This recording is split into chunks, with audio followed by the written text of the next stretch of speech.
got this passion, and it's burning deep inside of Yo guys, me. what is up? As here once again with another Raid Shadow Legends video. Let's quickly go over the news that we have. We have the boosted summons, the 10x event for Sacred Order. We had this event already, I think in January, so it's the same event. Remember, the chances to get an epic or legendary are not boosted. It's still the 8% and 5% for ancient and void shards, and then the 94 and 6% for the sacred shards. You only get a 10 times increase once you actually pull an epic or a legendary. Let's quickly go over the champions. Roshkat the Tower, he's great for unkillable teams. He's overall an amazing champion. Martyr, one of the 3 only counter-attackers in the game. She is one of the best champions in the game. Sir Nick, he's overall great as a supporter with his shields and damage output, awesome. Venus, probably the best support in the game. She has decreased defense, weaken on the same skill, she deals poisons and AoE HP burn, which is really rare. You have all of that in her kit, amazing champion. This chick Talia, she has a multi-hit on the first attack, and she has the weak version of increase attack with the big version of crit rate. When Phoenix is on the team, she places bombs. I forgot her other skill, she's not that special. Aerotha, overall a great poisoner. If you have Frozen Banshee, you probably don't need him, but if you don't have her and have him, he can be great as well. Juliana, she used to be great for clan boss. She has an HP burn, I think also poisons. If you need another clan boss champion for early game, she can help you out. And then the Frostbringer, I see her in Fire Knight. She has 2 multi-hit attacks and a speed increase with an attack buff. Unfortunately, unlike her name suggests, she doesn't freeze, so she's not great for CC. With that out of the way, let's quickly go over the current events. So we still have the Dungeon Divers. It synergizes a little bit with the Champion Training event because you're most likely to farm 12-3 a lot and you get a lot of artifacts that way. So you should be able to complete it even with just 1 day left. Then the big one, Champion Training event. A lot of points, 25,000 points is not easy to achieve, and as you can see, I was farming, I didn't put all my time into it, but it's really tough to get there. You will most likely need to burn through some of your resources over the course of the event. So a lot of you guys might ask yourself, how much do I actually need? What is required to complete this event?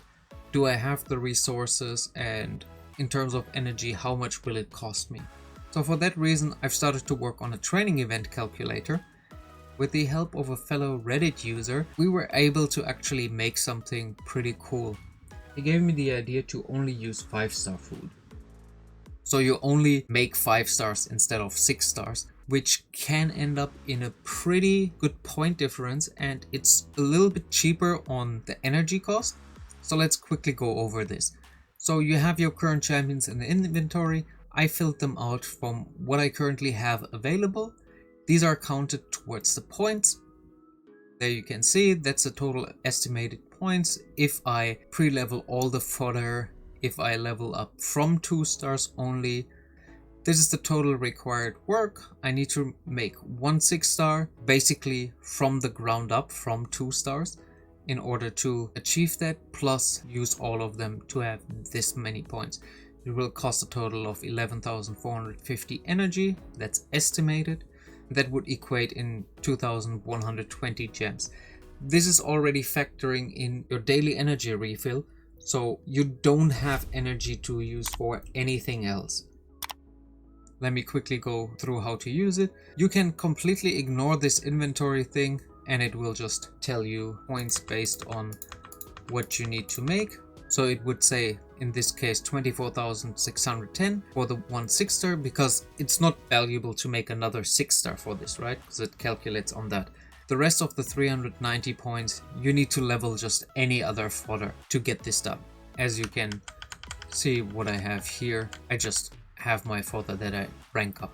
It shows you what you need in total. It includes these champions that you already have in order to make the 6-star if they're applicable. The settings, you select either 12.3 or 12.6. As you can see, the energy cost changes. Doesn't seem like a lot, but it saves you some gems to farm at stage 6. If you have the raid card, you can see that also changed.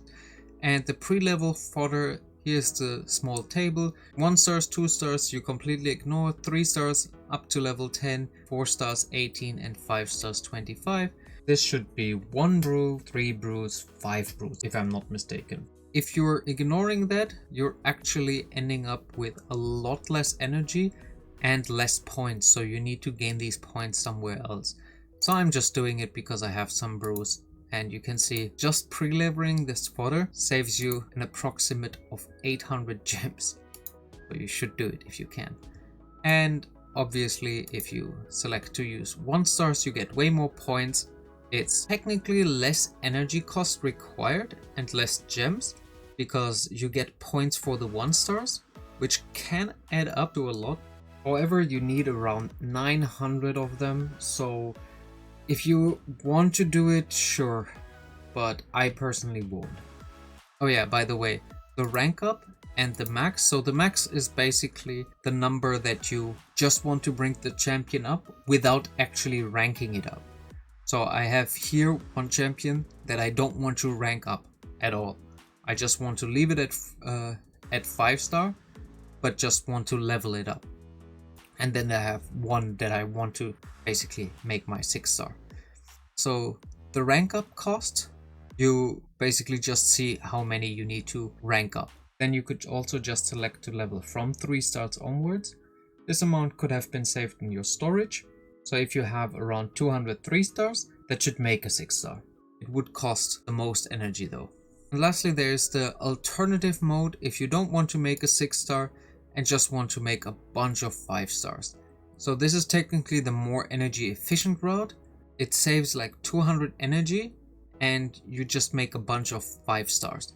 You don't need to level them up to max. You can if you just don't have the rest of the champions in your inventory as here. It would only require you to make 11 5 stars. And a lot of you guys are making food for another 6 stars. So you basically make 11 food champions. That's the calculator. If you're using it and you find an issue, a bug, which most likely will happen, if there's a calculation issue, let me know. I tried to be as accurate as I could, but it was late, so I might have slipped in a rounding error or something. But the rough estimate should be okay.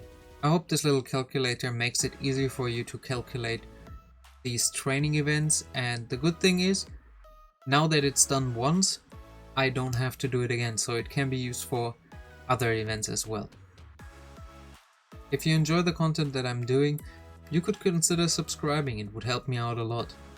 I make about 4 or 5 videos related to Raid Shadow Legends a week, and hopefully I will see you in the next one. And until then, enjoy the grind.